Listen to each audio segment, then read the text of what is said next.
రాత్రే అతను అడవిలోకి అడుగుపెట్టాడు.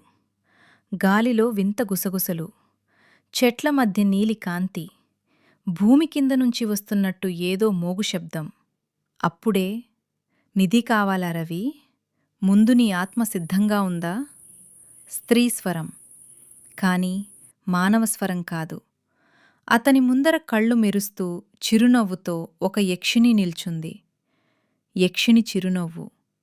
అది అందంగా లేదు, భయంకరంగా ఉంది. ఆమె కళ్ళలో మెరుపు లేదు, అగ్ని ఉంది. రవి ఒక్క అడుగు వెనక్కి వేశాడు. కాని అతని కాళ్ళు భూమికి అతుక్కుపోయినట్టు ఉన్నాయి.